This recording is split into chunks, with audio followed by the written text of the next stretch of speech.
set a hard deadline to finish the song by May of 2014 because then Joseph was going to get married. You and Lisa were expecting twins. So in the beginning, things moved very quickly. Yeah, there were some built-in deadlines there.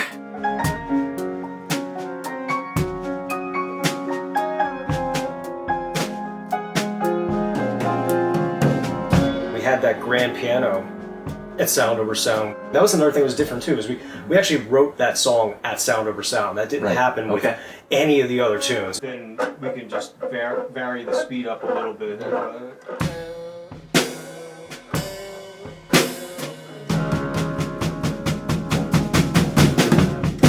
I was initially after something like Rudy from Supertramp's Crime of the Century.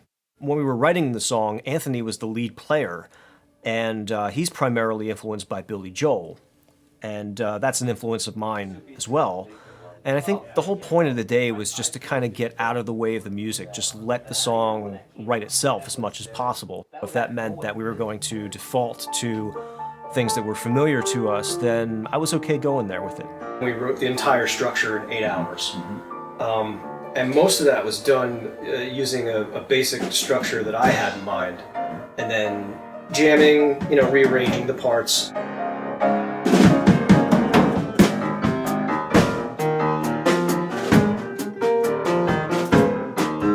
When I've written anything in the past, it's just been me, the piano, and usually not even like a lot of lights on. It's very quiet, it's very solo, and I think that's probably the way most songs are written. But for this to be collaborative from its inception was really awesome. That was the first day that we had everybody in the same room.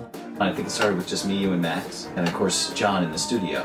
Then Greg came in later to play bass. There's a second little run there that's like... So I did the second one started on. I first met Greg in the 90s. He was my cousin Gary's friend. He's a really inventive bass player and songwriter. We had just finished a CD of his songs in 2013. And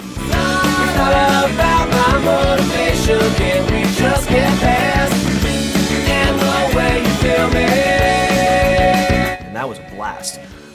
So I asked if he'd like to help out on the title track.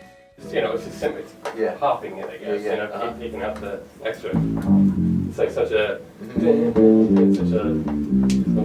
As a co-writer, he is incredibly resourceful, and there's almost no latency with him. He hears an idea and he's already processing it. I almost wonder if we should put in like a bridge in this section, like make this more of the meat of the song, but well, let's hear it.